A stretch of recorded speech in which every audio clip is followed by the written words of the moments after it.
मी राजेश काळे, माजी उपमहापौर म्हणून मी सभागृहामध्ये काम केलं, आपण सर्व जाणताच. हद्दवाढ भागामध्ये जो विकास नव्हता तो माझ्या काळात झालेला आहे आणि हद्दवाढ भाग होऊन जवळजवळ 27-28 वर्ष झाली आमचं या भागामध्ये कोणती कामं झाली नव्हती. आज या निवडणुकीच्या माध्यमातून मी सांगू इच्छितो की मी जुळे सोलापूरमध्ये फार मोठं काम केलेलं आहे. इथे मी जानकीनगर बाग ती वसवलेली आहे, एकदम खूप चांगली बाग बनवली आणि स्मार्ट ती बाग बघायसाठी खास लोक येतात तिथे. दुसरी गोष्ट की महात्मा बसवेश्वर उद्यानाची स्थापना केलेली, जे लिंगायत समाजाने मागणी केलेली ती जागा होती. मी 2 एकर जागा आरक्षित करून जगज्योती महात्मा बसवेश्वर ज्यांनी 12व्या शतकामध्ये खऱ्या अर्थाने लोकशाही आणि सामाजिक ऐक्य ज्यांनी केलं होतं, अशा फार मोठ्या संताचं नाव कार्य त्याला मी नाव दिलं आणि ते एक पातळी ठराव मंजूर करून घेतला. तदनंतर आमच्याकडे जो ब्राह्मण समाज आहे त्यासाठी मी परशुराम वित्त महामंडळ व्हावं असा प्रस्ताव शासनाला दिला आणि तो मी एकमताने सभागृहामध्ये मंजूर केला आणि त्यासाठी मला ते प्रस्ताव सादर करताना माननीय मुख्यमंत्र्यांचं मला पत्र आलेलं आहे लेखी की आम्ही संबंधित तुमच्या प्रस्तावावरती विचार करून तो ह्याला विभागाकडे पाठवलेला आहे आणि आम्ही तो नक्की करून देऊ. असा प्रस्ताव करणारा महाराष्ट्रात पहिल्यांदा मी आहे की परशुराम वित्त महामंडळ व्हावं. आणि दुसरी गोष्ट, कोरोना काळामध्ये ज्यावेळेस लस उपलब्ध नव्हती, लोक विकत घेत होते, त्यावेळेस मनोरमा हॉस्पिटलमध्ये मी स्वतः मोनार्क हॉस्पिटलमध्ये जे खाजगी हॉस्पिटल आहे, खूप अद्ययावत हॉस्पिटल आहे, तिथं मी ती लस मोफत उपलब्ध करून दिली. माझ्यानंतर त्यावेळेस मी सभापतीसुद्धा होतो आरोग्याचा. मी त्या माध्यमातून 2.5 लाख लस दिलेल्या आहेत आणि गोरगरीब लोकांना ज्यावेळेस रिक्षाचालक असतील, इतर धुणे भांडे करणारे असतील लोक, महिला असतील किंवा या लोकांना कोणताही त्या काळामध्ये फार बिकट परिस्थिती असताना मी त्यांच्याबरोबर राहिलेलो आहे. ह्या गोष्टी सांगू नयेत, पण आज वेळ आलेली आहे. आज दुसरी गोष्ट, तुम्ही काय केलं हे करताना मला सांगावं लागणार आहे. मी घनकचऱ्याची व्यवस्था अगदी चोखपणे, घनकचरा जे याचा आहे त्याचे रुटीन मी लावलेलं आहे. आज प्रभागामध्ये ज्या पांढऱ्या लाईट ज्या दिसतात, LED चा प्रस्ताव त्या स्मार्ट सिटी फंडातून होत्या, पण माननीय आयुक्त ढाकणे साहेबांना मी सांगून की तुम्ही फक्त अर्बन एरियासाठी, सिटीसाठी ते न करता ती योजना हद्दवाढ भागामध्ये करा. जिथं तुम्ही ते होणारा खर्च 50% आणणार आहे, तर तो खर्च तुम्ही हद्दवाढ भागात जर केलात तर आपण जे MSCBला एवढं बिल भरतो, आपण वर्षाला 1.5 कोटी रुपये जर बिल भरत असू तर ते 45 लाखावरती येत असेल तर हद्दवाढ भाग फार मोठा आहे. त्यासाठी स्मार्ट सिटीतून आम्ही सर्व भागामध्ये, त्याचं श्रेय कुणालाही जातं, त्याचं श्रेय फक्त राजेश काळे जातं, हे लोकांना माहिती आहे. आणि गटर मीटर वॉटरसाठी रस्त्यावर उभा राहणारा माणूस पाहिजे, ज्यांनी फोन केल्यानंतर उपलब्ध होणारा माणूस पाहिजे. फार मोठा श्रीमंत माणूस आहे म्हणून त्याला मतदान करून फायदा नाही, कारण तो फोन उचलेल का नाही याची कुठली गॅरंटी नाही. आणि सर्वात महत्त्वाची गोष्ट, माझ्या विरुद्ध फक्त 2च उमेदवार आहेत, त्यापैकी एक व्यक्ती तो आमच्या प्रभागात नाही आहे, स्थानिक आणि एकमेव जात पडताळणी असणारे व्यक्ती म्हणून सौ उषा राजेश काळे आहे. त्यांना धनुष्यबाण चिन्हावर 1 क्रमांकावरती, अनुक्रमणिका 1 वरती आहे. त्यामुळे आमचा विजय निश्चित आहे आणि आम्ही जो पॅनल दिलेला आहे, एकदम काम करणारा पॅनल दिलेला आहे आणि याची भीती धास्ती विरोधकांनी घेतलेली आहे. आता बरेच जणांचे मला फोन आले की आम्हाला फार टेन्शन देत आहेत लोक, प्रेशर आणत आहेत, कुठल्या ना कुठल्या मार्गातून आम्हाला हे करतायत, आमिष दाखवत आहेत. हे सगळं जरी प्रलोभन दाखवले तरी आमचा पॅनल फक्त लीड मोजायचं कितीच्या लीडने आलं. आम्ही आजच्या तारखेत प्रचारात विजयी झालेलो आहोत. जिथं जिथं जाईल त्याच लोकांनी सांगितलं तुम्ही काही काळजी करू नका, आम्हाला माहिती आहे तुमच्यावर अन्याय झाला आहे. 11th आवरला तुम्ही शेवटच्या वेळेत तुम्ही जर उभाटा गटाचे जिल्हाध्यक्ष घेऊन येतात, त्यांना पक्षप्रवेश करतात. मी नगरसेवकचा कार्यकाल संपवून 3 वर्ष झालेत, तरी मी त्या काळामध्ये त्यांना नगरसेवकाची जाणीव होऊ दिली नाही. लोकांना ह्याची जाणीव नक्की लोक ठेवणार आहेत. गेल्या 8 वर्षापासून, म्हणजे 5 वर्ष संपल्यानंतर 3 वर्ष, 8 वर्षातून निवडणूक सोलापूर महापालिका लागलेली आहे, पण लोकांना, नागरिकांना जाणीव होऊ दिली नाही. आपल्या प्रभागातील सर्वांगीण विकास झाला पाहिजे. प्रभागातील सर्वसामान्य माणूस हा केंद्रबिंदू मानून उपमहापौर राजेश काळे यांनी काम केलेलं आहे आणि त्या कामाची पोचपावती त्यांना निश्चित मिळेल असं त्यांच्याकडून आपण ऐकलं आहे. एक शेवट त्यांना प्रश्न विचारूया, आपलं या प्रभागातील लोकांसाठी व्हिजन, यापुढे केलेली कामं तर आहेतच, पण पुढं काय करणार आहात हे थोडक्यात सांगा. माझे फक्त 4 आम्ही विजन ठेवलेले आहेत निवडणूक झाल्यानंतर. गटर मीटर वॉटर हा तर जनरल प्रश्न नगरसेवकाचा आहे, पण आमच्या प्रभागामध्ये सुशिक्षित एरिया आहे, त्यामुळे ते एक सुंदर असं नाट्यगृह व्हावं जे रसिकांसाठी, याची एक माझी इच्छा आहे. दुसरी गोष्ट अशी की आमच्याकडे आरक्षित जागेवरती एक मोठं बस स्थानक, तो महत्त्वाचा एक विषय आहे आमच्याकडं. आणि कायमस्वरूपी श्री छत्रपती संभाजी उद्यान जे आहे, कंबर तलाव म्हणतो आम्ही, तर तो कंबर तलावाचा तो प्रश्न आहे, जे आम्हाला तो तलाव स्वच्छ 12 कोटी रुपये केंद्रातले येऊन सुद्धा आतापर्यंत झाला नाही. त्याच्यामध्ये अजूनसुद्धा गटरचं पाणी येतं आहे, तो एक विषय. आणि पाणी किमान 2 दिवसाआड आपल्याकडे आलं पाहिजे. पाण्याच्या प्रश्नावरती ही निवडणूक आम्ही जिंकणार आहोत. खालून वरपर्यंत सत्ता असताना सुद्धा पाण्याचा प्रश्न सुटला नाही. पहाटे 3 वाजता पाणी येतं, आठवड्यातून एकदा येतं. बोर मोटर लावल्याशिवाय, बोरनी पाणी घेतल्याशिवाय पाणी येत नाही. पाण्याचा विषय निघालेला आहे. या गेल्या अनेक वर्षापासून सोलापूरचं राजकारण पाण्याभोवती फिरतं आहे आणि एवढी मोठी 14 लाख लोकसंख्या असताना स्वच्छ पाणी आणि रोज पाणी मिळत नाही, ही सोलापूरकरांची अतिशय दयनीय अवस्था आहे.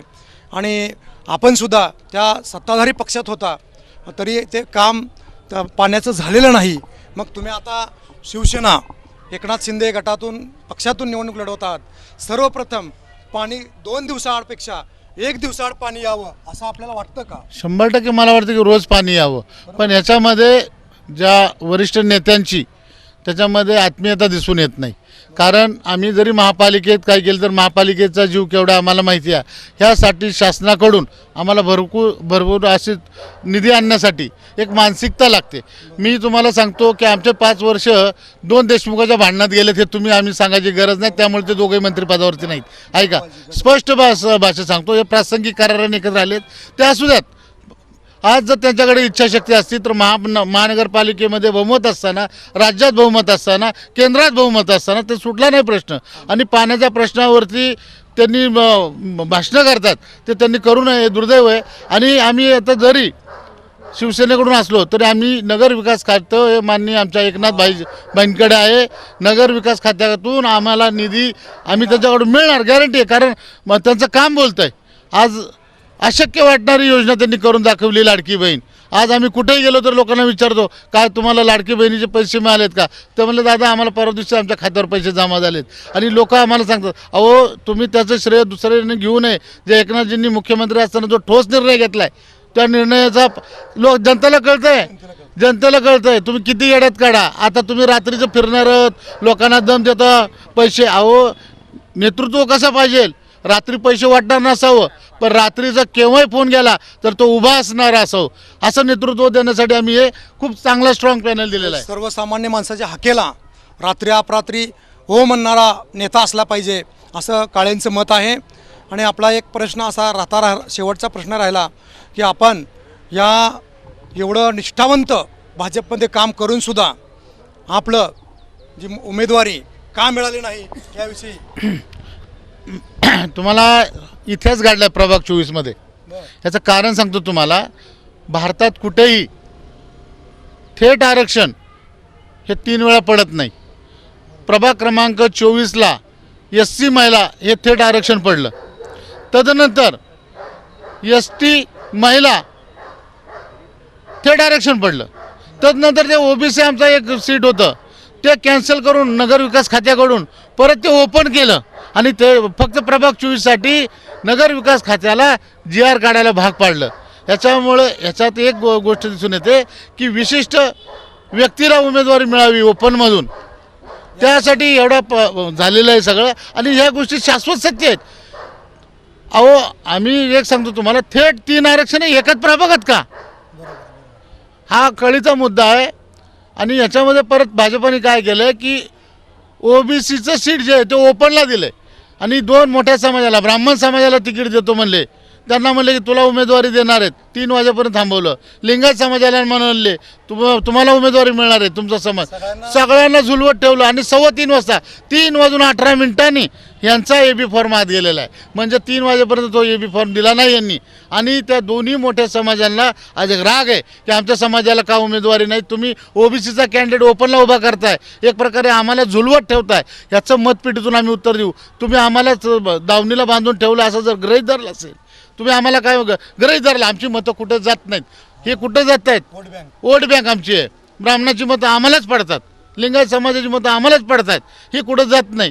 हे असं वाईट विचाराने सगळ्या गोष्टी तिकीट कापाकापी झालेली आहे. आणि दुसऱ्यांना बोलून आणून तिकीट जर तुम्ही देत असतील, विद्यमानांचे तुम्ही जे दक्षिणमध्ये 11 नगरसेवकांची तिकीट कापलेले आहेत. त्यावेळेस आम्ही 11 लोक जे नगरसेवक होतो, आम्ही तत्कालीन आमदारांविरुद्ध त्यावेळेस आम्ही म्हणलो होतं की आम्हाला उमेदवारी द्या, त्यांना देऊ नका. फक्त एक गोष्ट आहे, लोकशाही पद्धतीने तिकीट मागण्याचा अधिकार होता, पण तो तुम्ही खुनशीपणाने खुनशी राजकारण. आणि फक्त ते राजकारण असं नाही आहे, खूप घाणेरड्या पातळीचं राजकारण आहे. लोकांच्या समोर हे आलं आहे ते.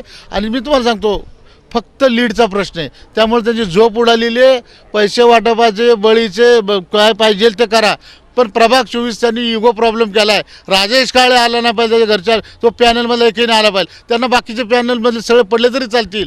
दुसरी गोष्ट काय केलं त्यांनी, पाडापाडीच्या राजकारणामध्ये भाजपाच्या काही लोकांना फॉर्म ठेवायला लावलेत, मुद्दाम फॉर्म. आमच्याकडे ओबीसीमधून निष्ठावंत सरचिटणीस विशाल गायकवाड याला सांगून फोन करून त्याचा फॉर्म ठेवायला लावलेला आहे. ओपनमधून अडचणीत आणण्यासाठी चडचणकर नावाच्या व्यक्ती ते भाजपाचे, त्यांचा फॉर्म ठेवायला लावलेला आहे. पलीकडे असे बरेच आहेत. प्रत्येक प्रभागात त्यांनी बंड करायला लावलेले आणि बंडखोरी करायला लावलेली. या सगळ्या गोष्टी का माझं नाही ऐकलं तर बघा काय होतं हे दाखवायसाठी त्यांनी मुख्यमंत्र्यांनाच चॅलेंज केलेलं आहे, पक्षाला चॅलेंज केलेलं आहे. अहो ह्याला पक्षनिष्ठ म्हणत नाहीत, आणि याचं उत्तर लोकांना कळणार आहे. निश्चितपणे उपमुख्यमंत्री एकनाथभाई शिंदे यांचं वाक्य आहे, मैदानात उतरल्यानंतर मैदान सोडायचं नाही, पळून जायचं नाही. जर जो आपल्यासमोर प्रतिस्पर्धी आहे त्याला पळवून लावायचं, असं एकनाथभाईंचं वाक्य आहे, विधान आहे. याकडे आपण कसं बघता? अहो ज्या वेळेस अन्याय होईल त्यावेळेस एकनाथ पैदा होईल, असं माननीय मुख्यमंत्र्यांनी सांगितलेलं आहे. ज्यावेळेस अन्याय त्यावेळेस एकनाथ.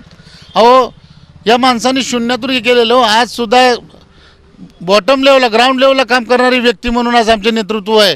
कार्यकर्त्यांना बळ देणारं नेतृत्व आहे. तुम्ही लढा, मी तुमच्याबरोबर आहे. तुम्ही रडायचं नाही, लढायचं. आणि या वाक्यातून खरा शिवसैनिक त्यांच्यातून दिसून येतो. त्यांच्याकडे बघितल्यानंतर ऊर्जा मिळते, असं नेतृत्व मिळालेलं आहे. आणि प्रभाग 24 हा पहिल्यापासून धनुष्यबाण होता, पण काही कारणावश आम्ही तिकडे सर्वजणांनी, काही जणांनी आम्ही कमळं घेतलं होतं, पण आमचे नेते माननीय शिवशरण अण्णा पाटील हे आमदार धनुष्यबाणावर झालेले आहेत. आमच्याकडे पूर्वीपासून धनुष्यबाण आहे. आमच्या प्रभाग 24मध्ये पहिल्यापासून राजेश्वरी बिराजदार पाटील धनुष्यबाण आहेत. आणि आमचा मतदार जो आहे माननीय बाळासाहेब ठाकरे हिंदू हृदय सम्राट हे आमच्या इथे जुळे सोलापूरमध्ये 2 दिवस राहिलेले आहेत. 1995 साली संतोषनगर इथे एजी पाटील काकांच्या घरी 2 दिवस मुक्कामी होते. एवढं इथं शिवसैनिकाचं, फक्त शिवसैनिकांना आता ते जागा केलेलं आहे आम्ही. आणि ते शिवसैनिकाची चीड काय असते तुम्हाला निवडणुकीत, तुम्हाला 16 तारखेला दुपारी 12-12:30 तुम्हाला दिसून येईल.